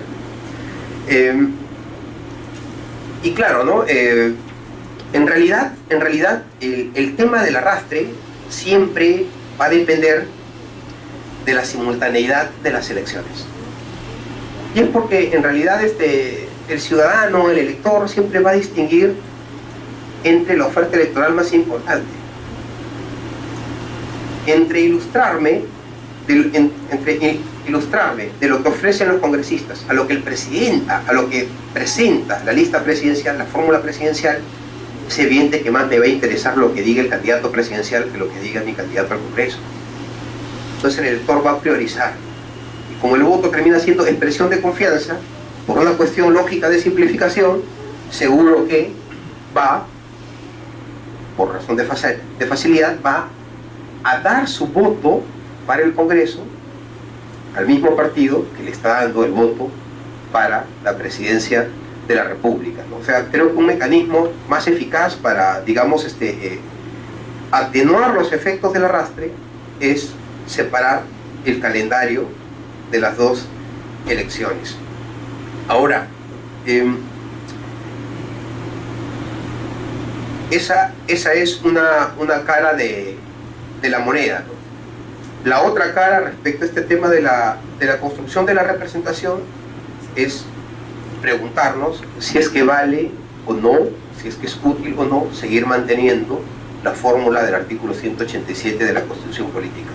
Mientras exista ese mandato de obligar al legislador a que en elecciones pluripersonales opte por un modelo de elección, por un sistema electoral proporcional, eso tiene que cumplirse, tiene que acatarse porque la Constitución tiene fuerza normativa. Bien, habíamos hablado de la fórmula de decisión, que digamos es la regla que define quién gana y quién pierde la elección. En el sistema electoral mayoritario, en esa fórmula de decisión, las reglas están orientadas para garantizar el triunfo de una mayoría política, o sea, de quien obtiene en las urnas la mayoría. Puede ser mayoría relativa, puede ser mayoría absoluta, puede ser mayoría calificada. En el sistema electoral proporcional, la fórmula de decisión no está en función al triunfo de una mayoría, sino que a que el reparto de las curules o los escaños sea en función a la proporción de los votos. Y claro, la otra forma de identificar el tipo de sistema electoral es poniendo especial énfasis al objeto de la representación. ¿Cuál ha sido el objetivo de quienes hicieron el sistema electoral, o sea, del legislador? El objetivo de la configuración de las reglas de representación política. En el caso del sistema electoral mayoritario, se entiende que el objetivo es formación de mayorías, sean parlamentarias o de asambleas subnacionales. Y en el sistema electoral proporcional, el objeto de la representación es que refleje fielmente la estructura del electorado. Es que se refleje fielmente la estructura del electorado en la composición de la representación política. Entonces, la representación política, ¿no?, tiene dos elementos a través de los cuales se les puede identificar: por la fórmula de decisión o por el objeto de la representación. Aquella observación que algunos expertos hacen desde otras ramas de las ciencias: todo sistema que aplique la cifra repartidora es un sistema proporcional, es falsa. En el sistema electoral municipal se aplica la cifra repartidora, por supuesto, pero como un elemento complementario a la regla de mayoría. Correcto, no siempre que se aplique un método de distribución proporcional de escaños, como la cifra repartidora, método de Hond, de Drup, de Huntington, ¿no?, de Hagenbach, Bischoff, o los que hubiere, necesariamente me tiene que dar una conformación proporcional. No siempre. ¿Por qué? Porque hoy en día la tendencia, o sea, los partidos, o sea, las democracias, el juego democrático, por la propia estabilidad de la democracia en el tiempo, casi todos los países latinoamericanos tienen más de 30 años de democracia, se ha hecho tan complejo que los sistemas electorales están mutando de estas formas elementales a sistemas electorales mixtos y complejos. ¿Quién entiende el sistema electoral regional? Que lo vamos a ver acá. A ver, ¿quién comprende? La aplicación es la misma en Ancash que en Ayacucho. ¿Será la misma en Ancash que en Lambayeque? Nuestras reglas son cuasi bisagras, que nos permiten dar, en algunos casos, ¿no?, una excesiva representación de un partido, y en otros una total falta de sintonía entre los poderes regionales en otra circunscripción. Con el sistema electoral existente se puede lograr la conformación de un partido hegemónico o único. Casos: el de Piura. Atkins, Lergios, presidente regional de Piura, tiene prácticamente a todo el consejo. El otro extremo, el caso de Ayacucho, ¿no? Oscorima, por su voz Perú, le ganó a Rofilio Neira, actual congresista de la República, le ganó en segunda vuelta, pero Oscorima tiene prácticamente una cantidad mínima de consejeros regionales. La gran mayoría han sido, pues, proceden del movimiento que lideraba Rofilio Neira en Ayacucho.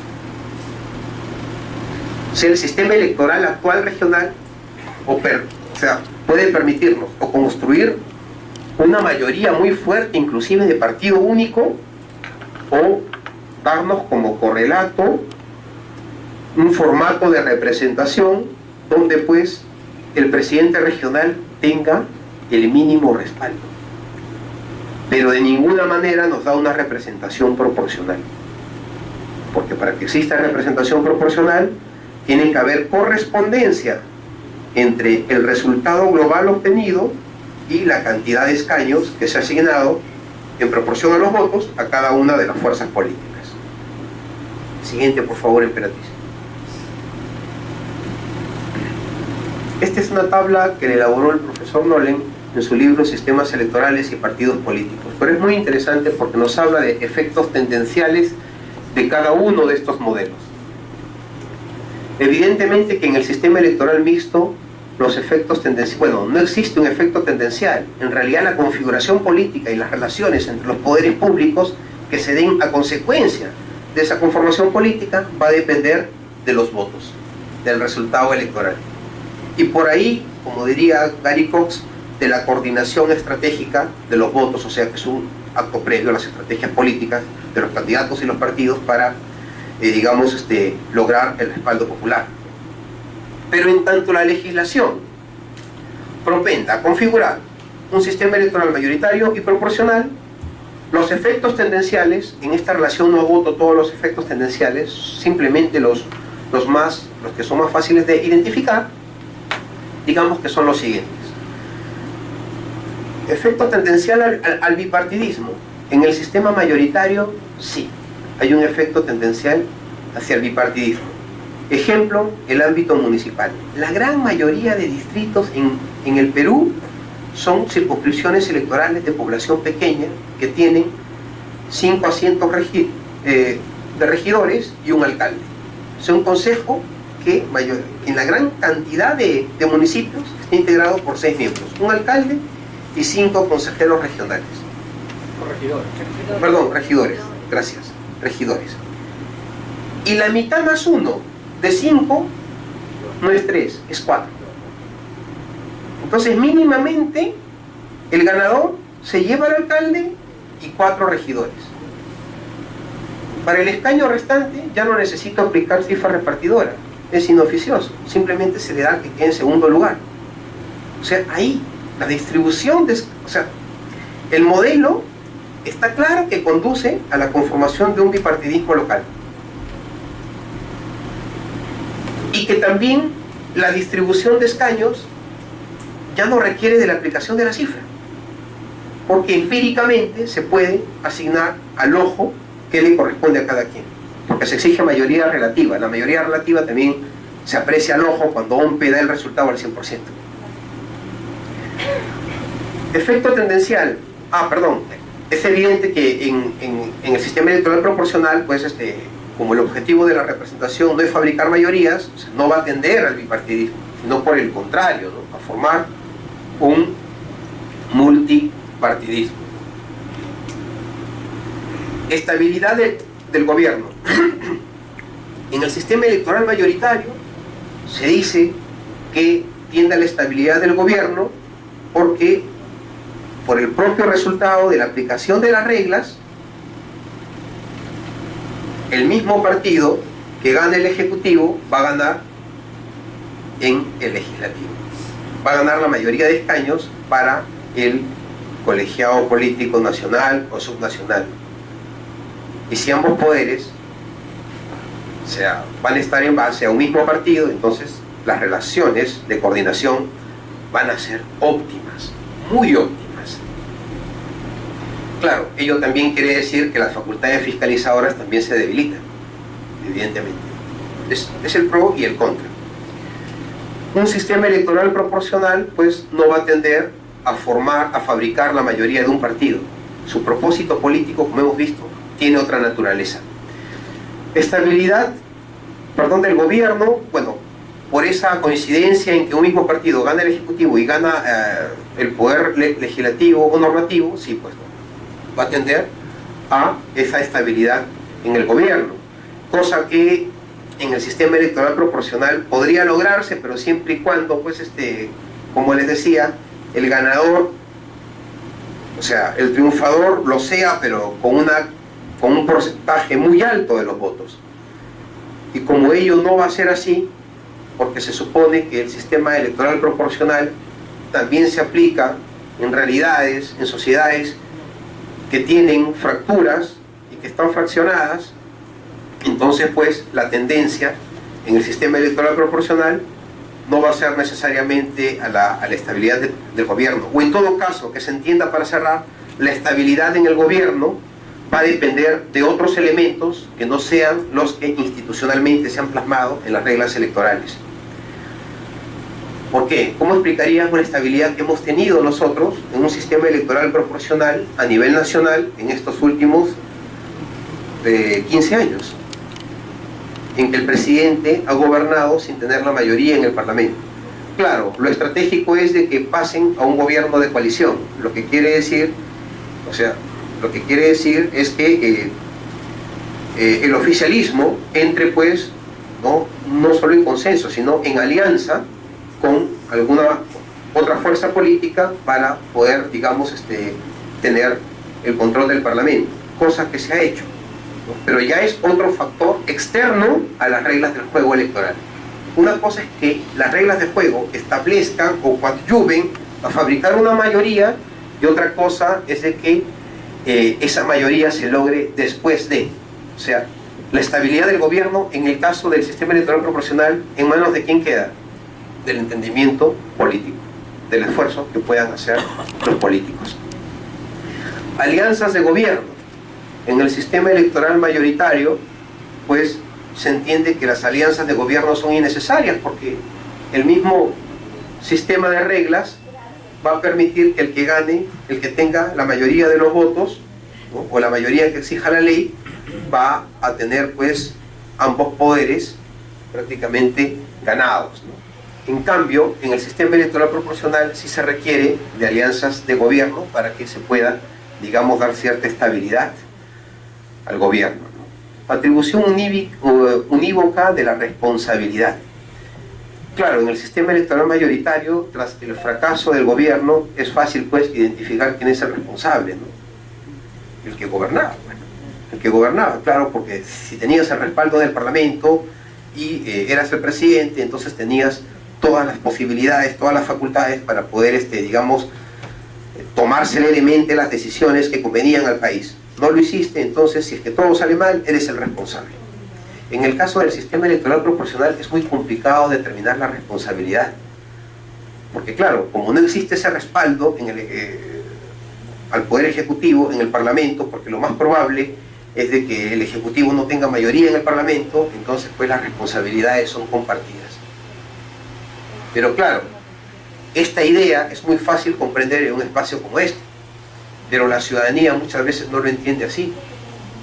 Y como en este juego de mayorías y minorías, el tema es muy confuso, podría darse el caso del que el que más oposición férrea hizo al gobierno pueda ganar, teniendo un nivel mayor de responsabilidad en el fracaso de la marcha, o sea, de la construcción de las decisiones para el gobierno del país, ¿no? O sea, ahí hay un tema que también es importante, digamos, que se discuta en un escenario mucho más amplio, ¿no? La atribución de la responsabilidad ¿no?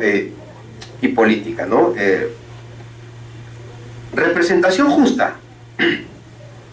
En el tema de representación justa, es evidente que si en el sistema electoral mayoritario tenemos por objetivo fabricar una mayoría, no va a haber una representación justa. Se da más representación a las mayorías a costa de sacrificar lo que le debe de corresponder a algunas minorías que tienen una votación considerable. Al menos en casos como el peruano, donde el Parlamento tiene un número cerrado por la propia Constitución política, entonces lo que se le puede dar de más a uno es porque estamos sacrificando a otro. Bien, entonces aquí no va a haber una representación justa en el sistema electoral mayoritario, pero en el sistema electoral proporcional sí, evidentemente que se quiere una representación, puede ser muy justa, menos justa, pero de ninguna manera injusta. ¿Por qué les digo esto? Porque con la barrera electoral también restringimos el ingreso a organizaciones políticas electoralmente débiles a la distribución de los escaños aplicando la cifra repartidora. Sí. Ahora, ya dentro del esquema proporcional, mientras, y esto puede sonar impopular, pero mientras más numerosa sea una asamblea, más posibilidades tiene de adquirir mayor proporcionalidad. Sí.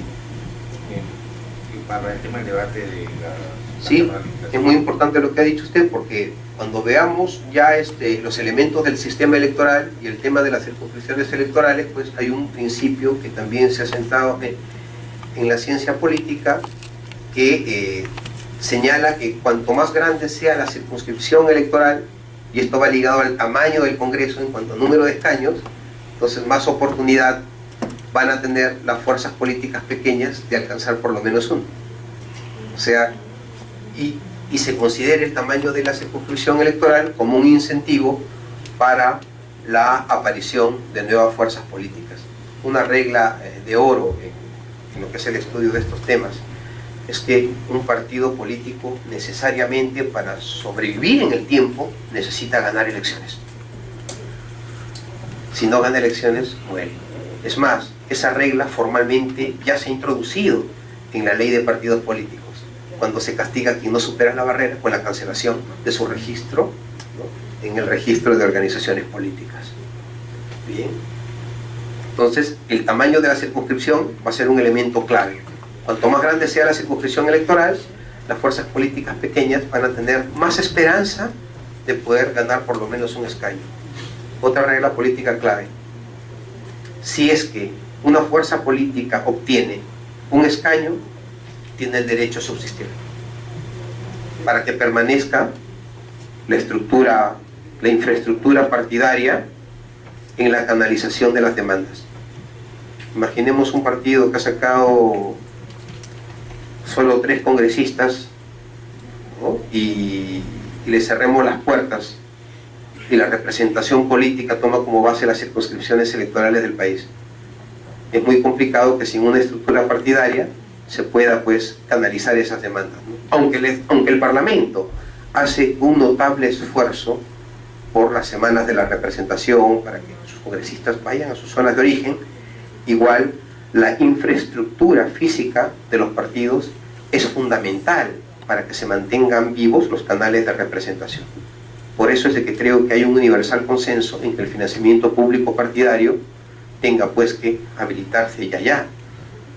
Porque parte del problema es de que después de las elecciones, como es muy oneroso a veces mantener esa maquinaria física de los locales, pues se produce el clásico cierra-puertas y los perjudicados más que los representantes son los ciudadanos, que no tienen cómo tocar las puertas de sus congresistas, o en todo caso venir a Lima, o sea, asumir los costes de venir a donde se encuentra su representante para poder articular alguna demanda. Oportunidad de nuevas tendencias, sí, también ello está pues totalmente vigente, ¿no? En cuanto al sistema electoral mayoritario, pues no abre las puertas a nuevas tendencias, porque precisamente es un sistema que fabrica mayorías y que en realidad es muy duro para las minorías. Permite la existencia, como tiende al bipartidismo, permite la existencia de pocos grupos minoritarios. Entonces las reglas para acceder a la representación política van a ser muy radicales, tan duras que no van a haber mayores incentivos para que aparezcan nuevas fuerzas políticas o nuevas tendencias, salvo que ocurra pues que se produzca en la sociedad una fractura de tal magnitud, ¿no?, que digamos donde afloren intereses mayoritarios que no estén digamos representados por las fuerzas políticas ya existentes, pero eso ya depende de un problema con otras dimensiones y características. En el caso del sistema electoral proporcional, sí, efectivamente, la oportunidad de nuevas tendencias se dan por lo mismo que el propósito de la representación es un poco abrir las puertas a nuevas oportunidades, o sea, a permitir que el pluralismo de la sociedad, el reflejo de la elección, pues se condiga con la estructura de la representación política, ¿no? Entonces, el hecho de que a través de un sistema electoral proporcional se configuren, se estatuyan circunscripciones electorales más o menos grandes, como Lima, como La Libertad, como Piura, que permitan por lo menos a los partidos pequeños acceder a un escaño, entonces pues va a ser un incentivo para que se formen nuevas tendencias políticas. Pero ojo, les digo algo, con la barrera electoral hemos tenido, hasta donde tengo entendido y las cifras lo demuestran, un resultado muy interesante, ¿no? Ustedes recuerdan que en la elección del año 2006 se presentaron cerca de 24 listas para el Congreso de la República y quedaron 7 partidos representados. En la última elección se han presentado 12 listas. O sea, como que la barrera pues también está influyendo en las estrategias políticas. Es cierto que existe el ánimo del partido propio, como dijo el colega, pero también es cierto que ahora hay que medirlo varias veces, ¿no? Nadie va a querer invertir en política a sabiendas que las reglas de juego son muy restrictivas y el premio pues cada vez es más lejano. Entonces hay que pensarlo 2 veces, ¿no? Yo no sé si es que para la elección del año 2016, la presidencial del año 2016, la cantidad de listas al Parlamento va a aumentar o va a decrecer. Vamos a ver qué nos presenta el escenario político para poder juzgar en mejores términos los efectos de la barrera electoral. En verdad, sí, alguna... ¿Ah? Pero ahí vamos a otro tema. Las alianzas, creo yo, que no deben ser electorales, deben ser programáticas, para que luego de que se constituya el Parlamento, con la separación de las alianzas, no se le devuelva al Congreso la fragmentación que se quiso evitar con la barrera. O sea, las alianzas, creo yo, que ahí sí hay que discutir mucho más sobre si deben ser estrictamente electorales, como lo son ahora, o si deben ser programáticas. Y el tema de la valla también, o sea, si es que se aumenta o no, ¿no? Son temas que hay que discutir. Y, bueno, la propuesta del Jurado Nacional de Elecciones va en ese camino, ¿no? Pero tampoco podemos poner propuestas que sean muy crueles. Porque, claro, yo tengo una propuesta que la trabajé en un artículo académico con un congresista sobre la valla en el ámbito de la elección de representantes ante el Parlamento andino. Ahorita lo voy a usar la palabra. ¿Por qué? Porque el Parlamento andino tiene, el Perú tiene 5 escaños en el Parlamento andino y se elige a nivel nacional. ¿Y cuánto se exige de Bayer? 5% de la votación nacional. Entonces es nada. Y prácticamente esos 5 escaños alcanzan para todos los que participan. Hemos tenido ahorita el tema de que de los 5 escaños, 4 fuerzas políticas han logrado representación. Y es muy probable que si la política se sigue fraccionando, para el 2016 de los 5 escaños, o sea, los 5 escaños sean asignados a fuerzas políticas diferentes. O sea, y la valla es inocua. La valla, o sea, la naturaleza política y jurídica de la barrera electoral es reducir el sistema de partidos. Pero una valla que a ese nivel no tenga la capacidad de reducir el sistema de partidos es como si no existiera. Y como hacia afuera, la unidad de las posiciones, o sea, yo entiendo que en un foro de esa naturaleza, el país debe ir con una decisión, digamos, mayoritaria y fuerte para defender los intereses del país. No ir con posiciones muy fraccionadas. Entonces yo sí creo que ahí la barrera, haciendo el cálculo, debería estar en el 15%. Hacia afuera sí conviene ir con una representación más reducida, creo yo, ¿no? Y bueno, ese artículo todavía no está publicado, pero se va a publicar, y esperemos que por el fondo editorial. Ojalá que lo pidan a tiempo. Usted y luego usted. Sí. Yo quería ir un poco más al tema micro cuando usted se refiere al efecto tendencial relacionado a la estabilidad del gobierno. O sea, me interesaría un comentario respecto a que si estamos hablando de que la estabilidad del gobierno es producida por el sistema mayoritario, ¿qué nos dice el hecho de que hayan habido más de 300 procesos revocatorios de mandato municipal en este último periodo, ¿no? Entendemos que la formación de movimientos o agrupaciones vecinales que se presentan a postular y que finalmente obtienen una mayoría de 5, hablando de la mayoría de los municipios, de 5 regidores obtienen 4, son estos mismos regidores los que han propiciado la revocatoria del propio alcalde que presidió su lista. Me interesaría un comentario en ese sentido. Por supuesto, yo atribuyo esos fenómenos a muchas causas. Unas de ellas, bueno, 2 de ellas son a problemas de cultura política. Las autoridades elegidas no están preparadas para gobernar, muchas de ellas, y menos para consensuar. El alcalde a veces ejerce un autoritarismo en extremo, y por otro lado, ambiciones personales por parte de los regidores, quienes por las reglas de juego están nominados a sustituir al alcalde en ausencia, sobre todo en las zonas que hay cambio, las guerras de las vacancias y las revocatorias.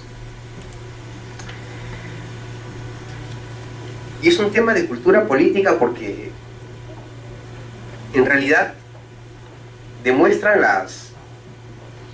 la poca formación de las autoridades en saber conducir y en tener muñeca frente a los problemas de la sociedad. A ello también hay que agregar la disciplina partidaria. Los partidos, en esas zonas tan pequeñas, no tienen una presencia efectiva. Están casi como el Estado. Yo les digo esto porque yo he sido durante muchos años coordinador parlamentario.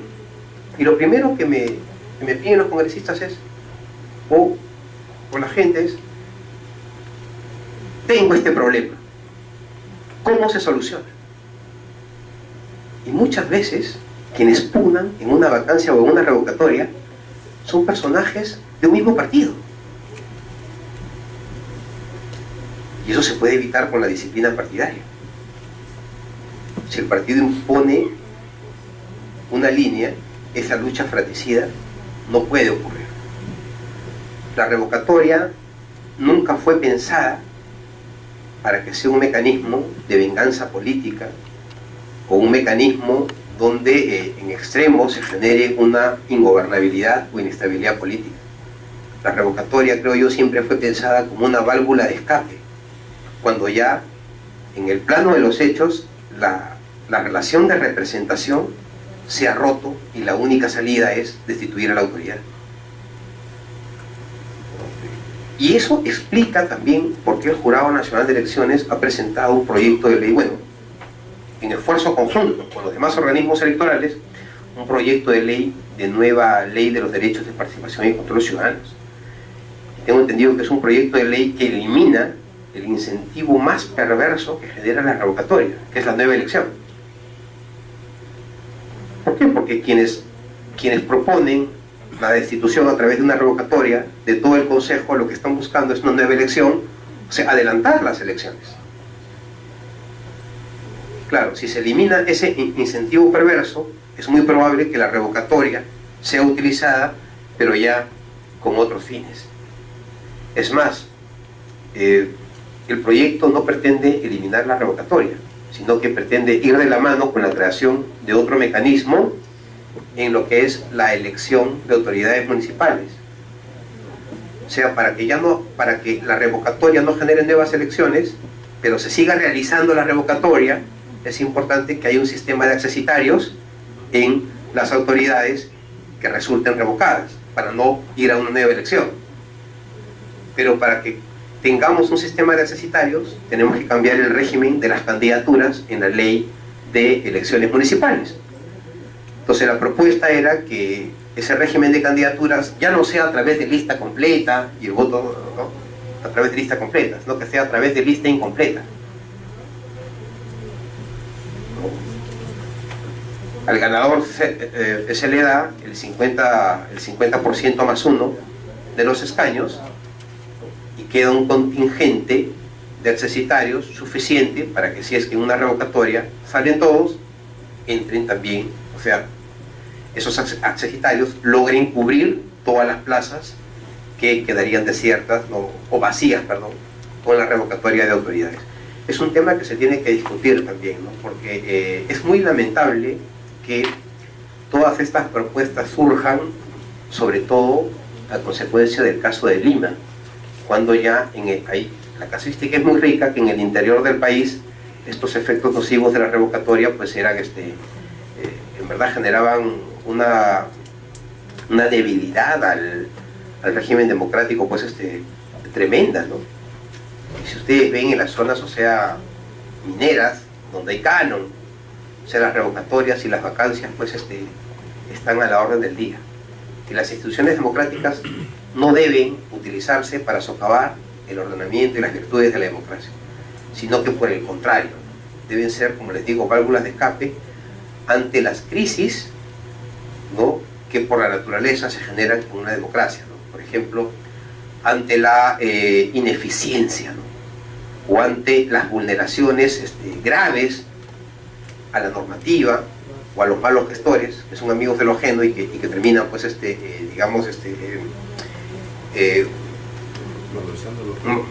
no manoseando, hay otro término que era más elegante, pero digamos sustrayendo los recursos de la administración pública, ¿no?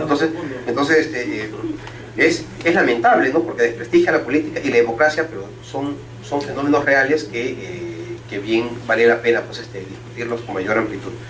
Hasta aquí me quedo, termino un poco triste porque